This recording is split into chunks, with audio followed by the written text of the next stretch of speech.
Hello my reptilian friends, I'm Azalea and today we're carrying on with some more Heart of the Woods. I managed to keep my promise. I'm back within a few days, not weeks. Hopefully I can keep that up.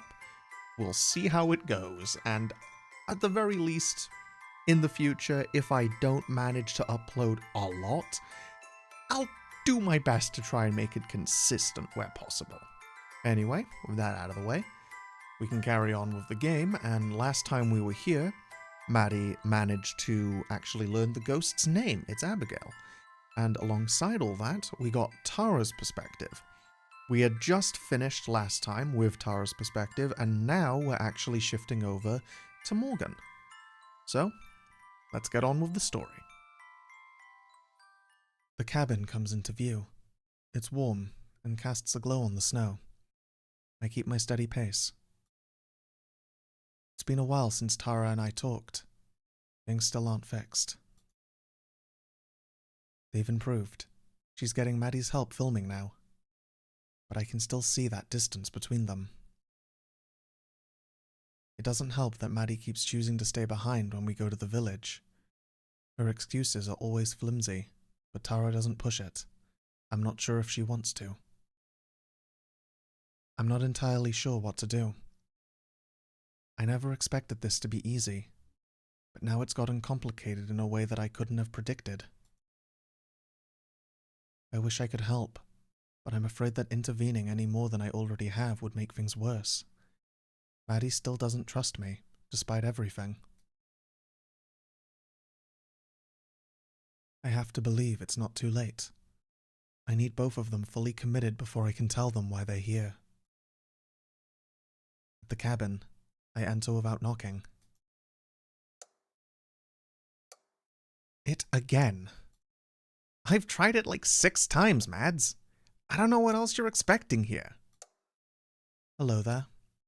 They both look up from what they were doing. It's not a surprising scene. Tara's hunched over her laptop in the living room, while Maddie stands nearby, looking ready to hit her. I don't think either of them noticed me entering. Hi. Hey! While Maddie seems annoyed at my interruption, Tara seems genuinely happy. Whether that's for the distraction or because it's me, I'm not sure.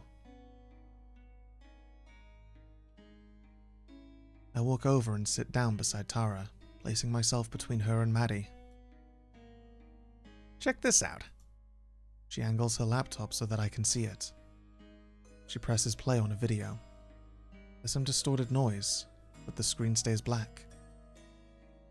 What am I supposed to be looking at? Exactly. Somehow exasperated, Maddie throws her hands up and storms off into the kitchen, banging around the cupboards without actually doing anything. This was the footage that we took the other night. Remember, with the spirit and stuff? I remember. Yeah. Well, it was totally fine a few days ago. We watched it 1 billion times. So you know as well as I do.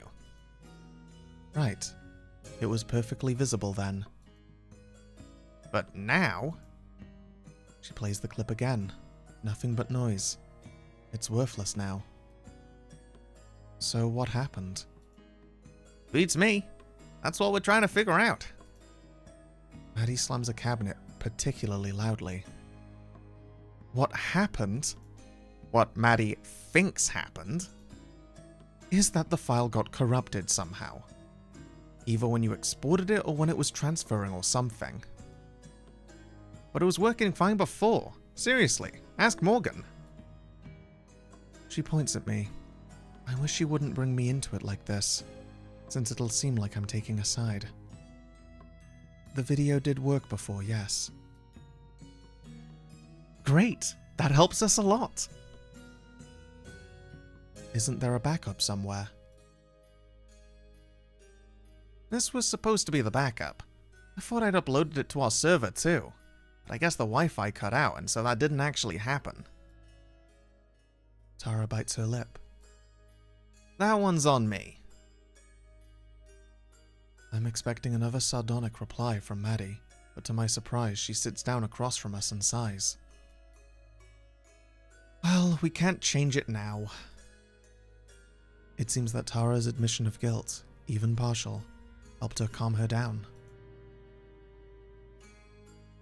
Was that the only footage that was affected? I didn't check. Can't see why anything else would be screwed up, though. You just got unlucky. Super unlucky. That's a bit of an understatement. Without that footage, we don't have anything to show. I want to tell her that there will be plenty more opportunities for filming the spirit, and likely other equally remarkable creatures. But I know that she won't believe me, yet. Gilladura warned me this would probably happen, as if I hadn't already known. But Gilladura also didn't help my case at all, since she said she didn't know if she could trust them yet. I wish she would have told me that before I made a fool of myself in front of them both. Tara laughs, but it sounds forced. Guess we'll just have to take some new footage then. Morgan, you don't have any other mystical spirits sitting around that we could film, do you? Funnily enough, I do. I just smile though, going along with the joke. For some reason, Maddie tugs at her collar and looks away out the window. Perhaps she's more uncomfortable around me than I'd thought. Can I borrow your laptop? I'll see if I can move the file to my computer and maybe salvage something. You really think that'll work? No, but I'd like to try. Sure thing. She lifts the laptop over me and passes it to Maddie. Thanks. I'll be in my room. Let me know if you need anything. She leaves, taking Tara's laptop with her. She pushes her bedroom door, but doesn't close it all the way. Beside me, Tara places her hand over mine. It's not anything that Maddie would be able to see from her room. I'm not sure why Tara is so insistent on keeping our relationship a secret. Still, I appreciate the gesture. Of everything that's happened since the two of them arrived here, getting close to Tara like this has certainly been the most unexpected. It seems like things are a bit better between the two of you. Did you talk? I make sure to keep my voice low. Not yet. I was going to, but first Mads wasn't home. Then she was shut in her room all day once she got back. I was gonna bring it up today. Then all this stuff happened. At least the two of you are talking a little. She must be feeling bad too. Maybe. You should have heard her before you got here, though. I'm sorry. Nah, don't be. It's like you said. This is on both of us. You really don't know what happened to the footage. I promise I won't tell Maddie anything. Nope, it's 100% legit. It was working fine. And then it wasn't. I didn't even drop my computer or spill water on it this time. That's so strange. You're telling me.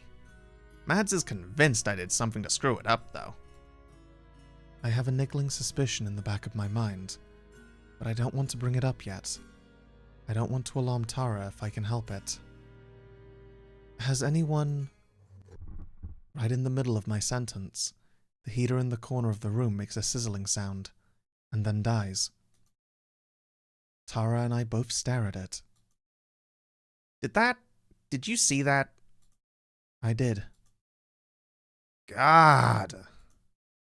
Clutching her head in her hands, Tara gets up and goes to inspect the heater. She looks around and underneath it, although it's clear she has no idea what she's actually looking for. While her back is turned, I take a moment to peer out the window, scanning for anyone or anything out of the ordinary. I don't see anything. What happened? Heater died. Check it out. Wait, you're kidding me. I wish. Already, the cold is starting to set in. Was it a short circuit or something? I'm glad that she doesn't default to blaming Tara for this. My suspicion gets a little stronger too. No clue. Morgan and I were sitting here when it suddenly died. Didn't give any warning or anything. It was a lot like the... She trails off. She doesn't need to finish the sentence. I'm sure we're all thinking the same thing. Like the footage. She says it anyway.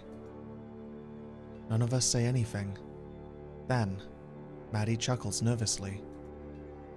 That's a pretty weird coincidence.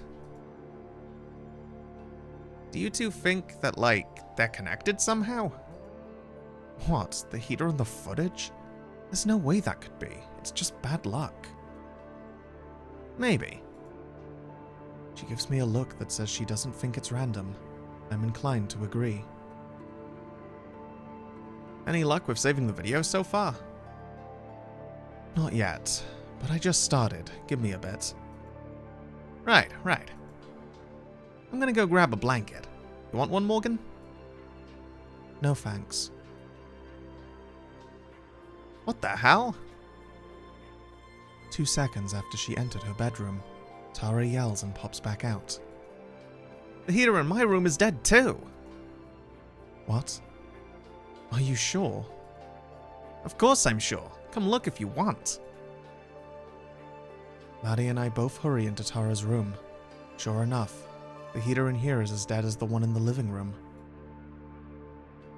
Are they on the same breaker? The cabin must have ancient wiring, right?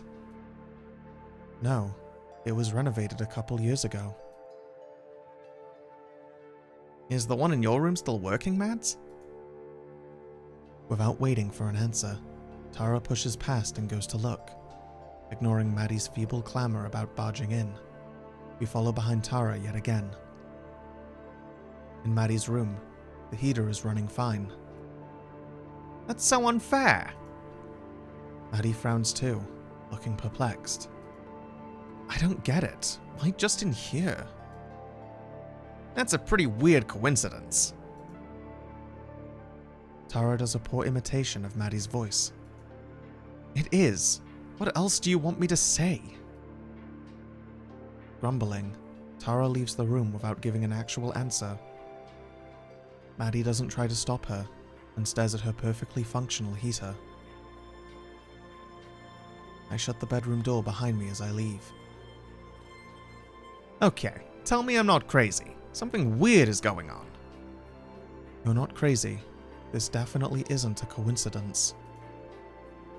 You say that like you know what's going on. I can feel a pit opening up in my stomach. I've never been good with words, and I'm not sure how to phrase everything I'm about to tell her, much less how she'll take it. I must struggle for too long, because I can see Tara's expression go from mopey to concerned. Hey, you okay? I was kidding, but do you actually know what's up? I press a finger to my lips and point to Tara's room. Her eyes go wide, but she nods. I lead the way, with her following close behind. We can talk now. Tara looks like she's going to explode. Now? What the hell? That was like something out of a spy movie. Shh, not so loud. I listen for any indication that Maddie's followed behind us, or is eavesdropping, but her door never opens.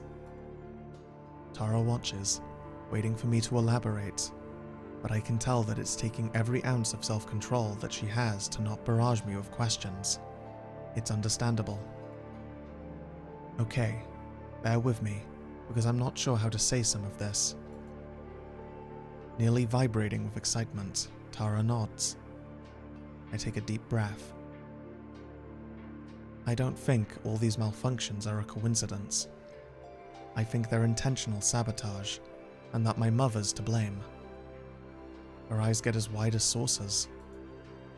Your mum? Yes, and I also think that Maddie might be involved too. It's not her fault at all. I'm afraid that my mother might have gotten to her first. She might not even know it. Gotten to her how? As in, she's not in control of her actions. She might not even be aware of them. You mean mind control? More or less, yes. She stares at me, and then starts to laugh. She gets up and paces around the room, her hands flying in useless motions as she laughs. Okay, Okay, you're screwing with me, right? Mind control? Maddie? I'm not messing with you. I'm dead serious. I can't blame her for being incredulous. It's a lot to take in at once, and the rest of what I have to say is even stranger. But if there's anyone who will believe me, who will believe the truth, it's Tara. Her laugh becomes a whistle as she calms down. She takes a second to compose herself, and then sits on the bed next to me. Okay, mind control. Go on. Like I said, I doubt Maddie's even aware. It's probably more like sleepwalking for her. But it would make sense. You said she's been spending a lot of time away from the cabin, right? And that she doesn't like to talk about where she's been. Plus the footage being damaged, and then the heaters dying. It makes sense. You're gonna have to sell me on this more. I wouldn't say that makes sense. What's the point of it? Why would your mum do that? And how? Like, we haven't even approached the point of making sense. I know. I'll explain.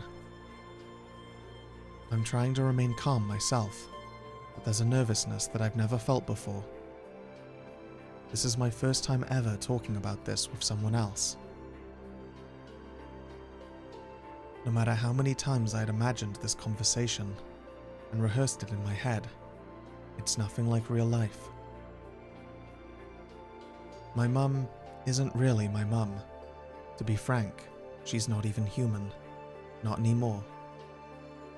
I pause, waiting to see how Tara takes it. No reaction.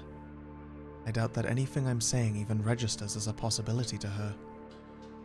My only choice is to go through it all, and hope that she believes me in the end. That person that you've met, the creature, is something else, using a human woman's body as a host. She has the whole town under a glamour that makes them loyal to her, and she has for years. Longer than I've been alive. I think she has Maddie now too. The reason that I sent you an email and invited you to Eisenfeld isn't because of the forest spirit or any of that other stuff, although it's related too. The reason is because I need your help. Evelyn, or the thing inside her, is going to try to kill me soon, to use me as a new host, within the next few weeks. You were the only people in the world who I could think of who might believe me. There wasn't anyone else I could ask. She knows that too, which is why she's trying to get rid of you now, ruin your trip, make you want to leave. She wouldn't ever hurt either of you. Too many people would notice if something happened. There'd be way too much unwanted attention on her. But if she could get the two of you to leave Eisenfeld, then she'd be able to proceed with her plans. I'm pretty sure that's what she's trying to do, through Maddie. That's it, I guess. As I finish speaking, I look down at my legs. It feels like a weight has been lifted off of my chest. If nothing else, I'm glad that I got to tell someone. Even if nothing changes, at least I got to share my story. If she doesn't believe me, if she thinks I'm as crazy as Maddie does, then I'm out of options.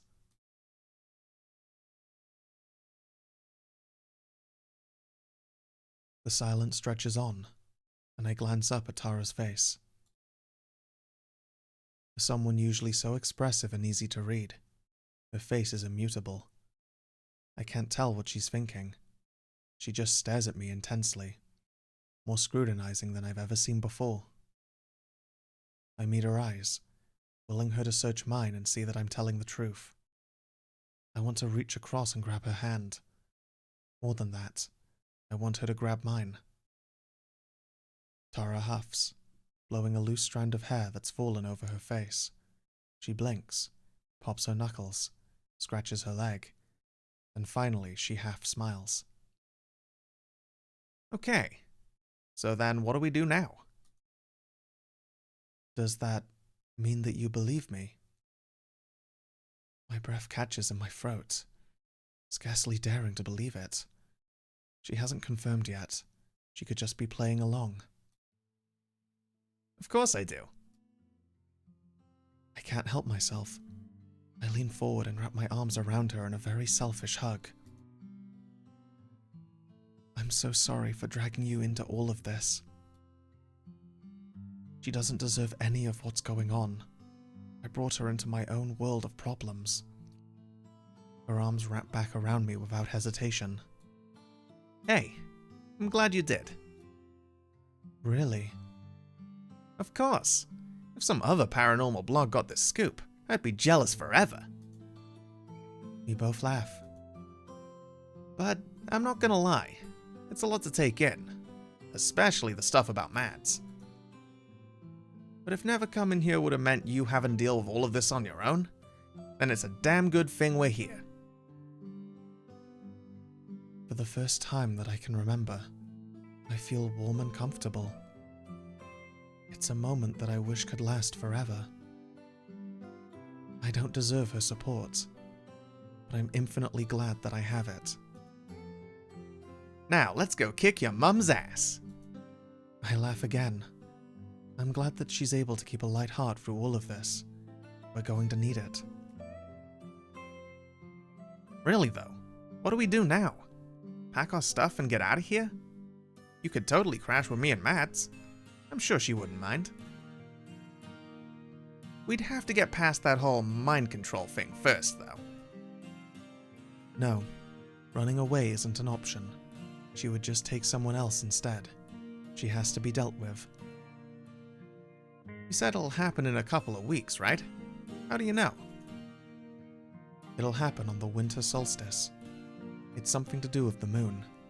I don't really know the specifics myself. There's not a whole lot of information to go off. You're in luck, because investigating stuff without a real lead is my specialty. She's incorrigible, and her smile's infectious.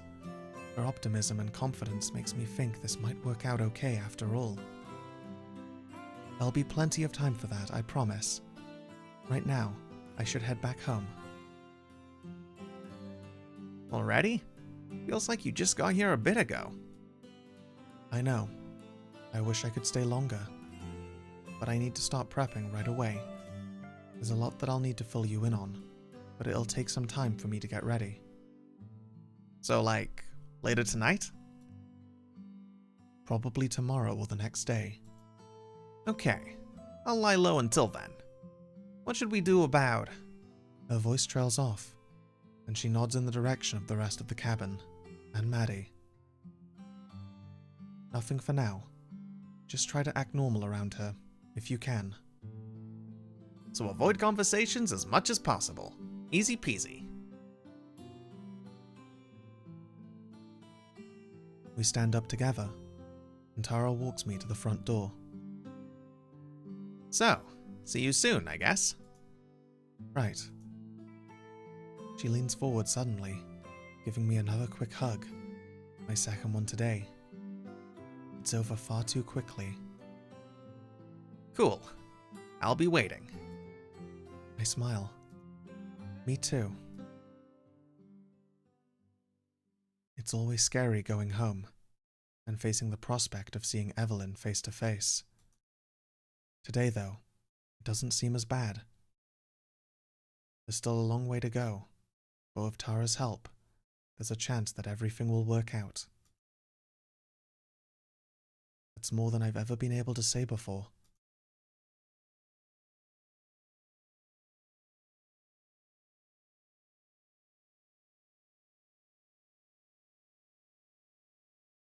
The skies are grey out when I wake up. I check my phone for the time, thinking that it must still be early. But no, it's almost 10. It's the clouds that are making it so dark. We're definitely in for a lot of snow today. It looks like it could be more than any of the previous storms. Sighing to myself, I get out of bed and get dressed without wasting any time. There's no way I'm going to be able to see Abigail today. Not with the weather as it is. I hope she won't wait up for me. It's frigid in the living room. I spent a while trying to fix the heater, but to no avail. I don't even know what's wrong with it. Tara must have had it pretty rough too. At least she could bundle up in blankets to keep warm. The door to her room is shut, so she's either gone or still asleep. I'm glad that things have improved between us. She seemed to have a change of heart or something, because a couple of days ago she started making small talk again. Even our argument over the footage wasn't explosive as it could have been. If it had happened 3 days prior, we probably wouldn't be on speaking terms at all anymore. I make myself a bowl of cereal and have a quiet breakfast, alone. Although I've gotten used to not interacting with Tara much, there were still my visits with Abigail to look forward to. But there's no telling how many days it'll be until the weather's cleared up enough for me to go see her again. Hopefully it'll blow over quickly. It's already starting to snow a little. Just to pass the time, I move my laptop into the living room and start an episode of a show I'd been meaning to watch. I keep one headphone out so that I'll be able to hear if Tara leaves her room. She never does. After 2 episodes, I get up and knock on her door. Unsurprisingly, there's no answer. I take a quick peek inside. Empty. She must be at Morgan's again. At this point, it's pretty obvious that they're more than friends. I'm not sure how I feel about that. It's none of my business, of course. They're both adults and can do whatever they want. But I can't help but being a little envious. It's been more than a year since I've been on a date. Things ended sort of messily with my last girlfriend, and since then I haven't really been looking. Working on the show kept me busy enough. Still, it wasn't that I was trying to avoid meeting anyone new. It just didn't happen. I'm not like Tara. I can't talk to strangers and carry on a conversation straight away.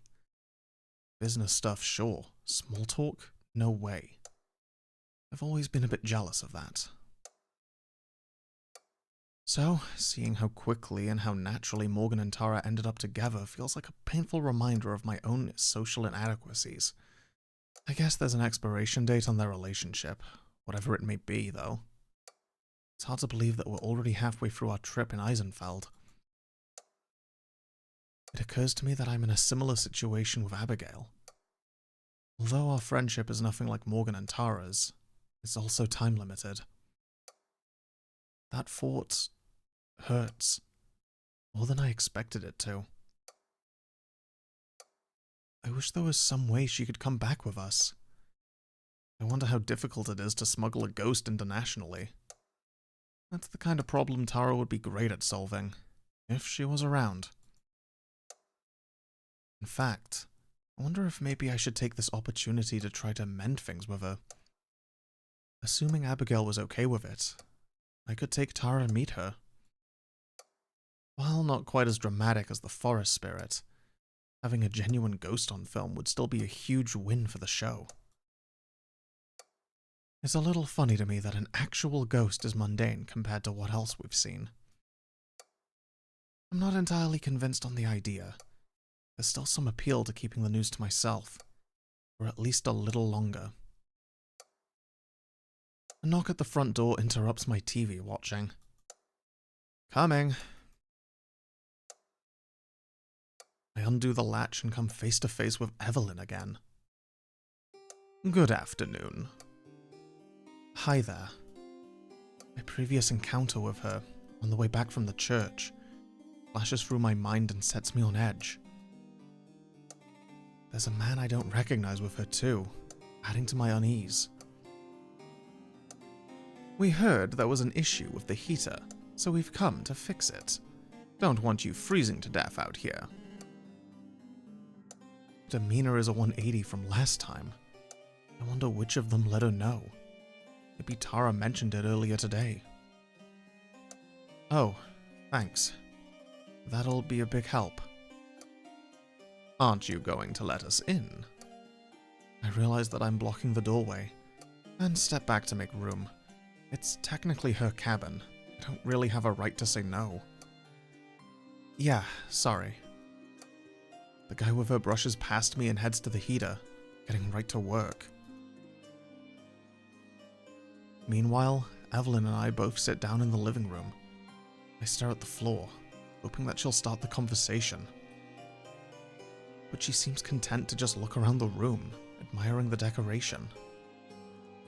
When she clears her throat, I flinch. I'm very sorry for the discomfort it must have caused. Even a single night without the warmth can be most unpleasant. She stares at me intently, and she's hoping for me to catch some hidden meaning. Whatever it is lost on me. It's fine. It was just one night. Thanks for taking care of it so fast. Of course. Are you the only one home today? Yeah, Tara's out. Can't imagine that Evelyn doesn't know about her and Morgan, or at least that the two of them have been spending so much time together. She and Morgan live in the same house, after all. But Evelyn's eyebrows raise. Is she now? My daughter said your friend was here. She wouldn't be foolish enough to venture into the woods on her own, would she? The weather's looking quite dire. My mouth goes dry. Even Tara wouldn't be that reckless, right? I don't think so. Good. Only a fool would go out in this. As if on cue, a heavy gust of wind blows, making the whole cabin creak. Through the window, I can see the snowfall has already gotten heavier. Thick, heavy flakes mask the glass and obscure the view outside. The workman finishes up and moves closer to the couch. He still hasn't said a word since he arrived. Seems we're finished here. Do take care, Madison, and don't hesitate to call if you need help with anything else. Will do. Thanks. The two of them leave as abruptly as Morgan always does. The moment the door shuts behind them, I leap up and head for the landline phone. I don't know what that was about at all, but it's obvious there's something more going on than I'm aware of. Something sinister. There's a small scrap of paper jammed underneath the phone, with Morgan's phone number scribbled on it. I dial and wait, praying that the weather won't render the phone useless. It rings and rings and rings, but doesn't pick up.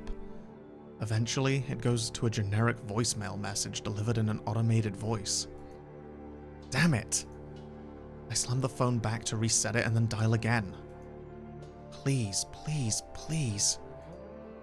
If she's not there, if she's not with Morgan, then I don't know what I'll do. I don't know where else she could be. On the third ring, the phone clicks as someone answers. Hello? It's garbled and hard to hear her, likely because of the storm. Morgan? The person on the other line says something unintelligible. Hello? Maddie? It's just barely clear enough for me to hear my name. Yeah, it's me. Hey, listen, is Tara with you? There's another pause and some staticky noise, then a beep as the line goes dead. Frantically, I hit the redial button. This time, she picks up on the first ring. Hey, it's me. Is Tara with you? There's a noise, but I can't tell if it's her answering me or just interference. Sorry, what? Again, the only response is garbled nonsense. I try to talk to her several more times, but nothing is intelligible. I don't even know if she can hear me. The call drops again, and this time I don't bother calling back. I could try to send her an email, but it'll take forever before the webpage loads enough for me to do that. I try to make myself calm down. Logically, she's got to be with Morgan. There's nowhere else she'd go. Evelyn must have missed her somehow. I go to one of the windows, using my sleeve to brush away the fog that veils the glass. It's already a blizzard out there, snowing harder than anything I've ever witnessed. That's when I see her. A flash of red hair over by the tree line. Tara. She's just standing there? When she notices me, she waves. What the hell is wrong with her? I pound on the glass, pointing downwards to indicate that she should come in. Come inside, you moron! What are you doing? I know she can't hear me, but she keeps waving. Then she turns and walks into the forest.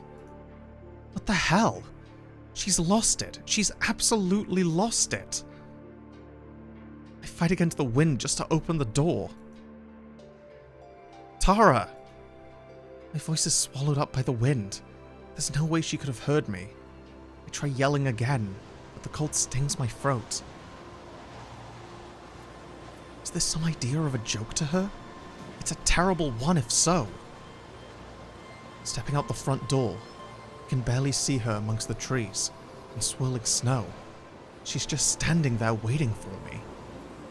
I linger, not sure what to do. I can't just leave her there. Going out in this would be asinine. She waves again, more urgently. She clearly wants me to follow her. Maybe she needs my help. Maybe someone's been injured. Still, the storm. Every second I'm out here, the cold seeps a little bit further into me. I need to decide. I clench my fists. If nothing else, I know that Tara would come for me. Bracing myself, I start walking towards her. It's nearly impossible, just keeping my balance and remaining upright is a chore. Every step I take feels like a battle against nature.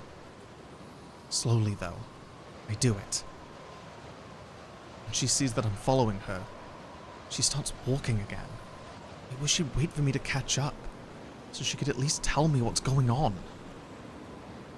When I cross the tree line, the wind gets noticeably better, although the cold is no less bitter. Tara doesn't seem fazed. She's still forging ahead, always in the distance, no matter how fast I go. Close enough to see, but not close enough to hear.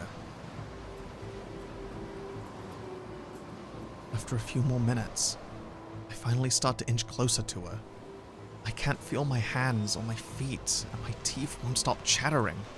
I need to stop her now. Tara. My mouth is shaking too much for me to form any sort of coherent phrases. I wasn't already genuinely scared, I am now. Then, without warning, Tara stops. She stands completely still, back towards me. I do my best to push forward, finally making my way to her. Tara, we have to... I give up on words, instead reaching out towards her. My fingers are numb and heavy. Before I can touch her shoulder, though, she turns around. My blood runs as icy as my skin. Her face is completely smooth and featureless, like a mannequin. Her clothes, her hair, everything else is a perfect replica. But her face is an empty void. This isn't Tara. This isn't even human. The sharp taste of bile rises in my throat as I stumble back, repulsed.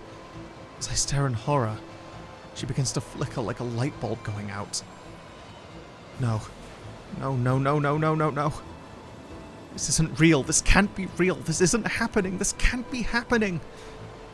Still flickering, the thing begins to move. Its shoulders start to shake as it rocks back and forth, tilting its head back slightly. It doesn't make a sound, but its intention is clear. It's laughing at me. I fall backwards, hands scrambling through the snow that I can no longer feel. I scuttle away from it as best I can, though it doesn't even try to follow me. It just rocks, celebrating its triumph over me. My shoulder smashes into something hard, sending a stinging pain through me. It's a tree. I try to stand up, but I've lost all sensation in my legs. My fingers scrabble desperately, uselessly at the hard earth and slick bark. But I can't find any purchase. I try to stand, and my feet slide from beneath me as I crash back to the ground. Each effort is harder than the last. I try several more times to stand, but I can't. Exhausted, I lie there, cheek pressed against the frigid ground. I can't even feel it. My face burns as it's buffeted with more and more snow. My thoughts run ragged. I know how hypothermia works, how fast it can set in. Surprisingly quickly, I'd once read. My body temperature only needs to drop a couple degrees to start shutting down. I can't muster the effort to move. The fake Tara is gone now. The space it occupied is empty. I'm alone. The realization crosses my mind, surprisingly lucid. I'm going to die. This is the end. There is no after this. I've reached the end of my life. Snow accumulates on my body. On parts I can feel burn. I'm grateful for those that I can't. My breath is barely even a wisp of vapor. I try to tell myself that I'm wrong. Someone will find me. I can't die out here. I'm not some mountain adventurer. I'm not the kind of person this happens to. I can't freeze to death. I can't. But I'm going to. What about Tara? And BT? And my family? I can't just leave them all behind because I ran too far into the woods. That's just not how this works. I try to push myself back up, but I can't move my arms. I can't move anything. I'm sure that if my body allowed me, I'd be crying. I don't want to die. I don't want to die. I don't want to die. My consciousness fades.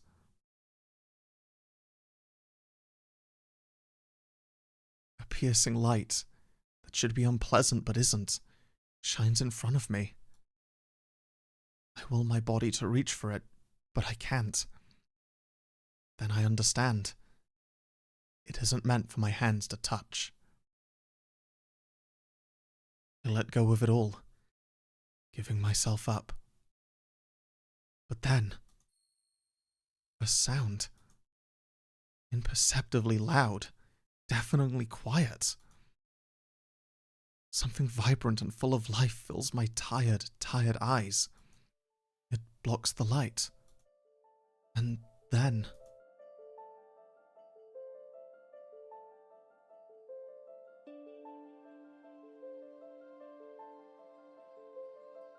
Abigail appears, a look of shock on her face, as she reaches out a hand to Maddie.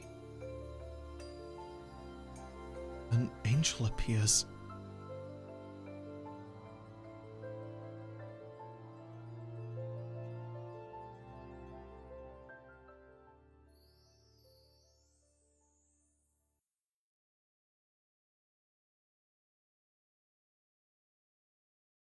Okay, and that is a good place to stop the start of Chapter 3, so there we go, we finished Chapter 2. I hope everyone who joined me has enjoyed, and I'll catch you all next time. It's been a wild ride thus far, and we still got a lot more to go. I hope you all enjoyed, and I'll catch you next time. Bye-bye.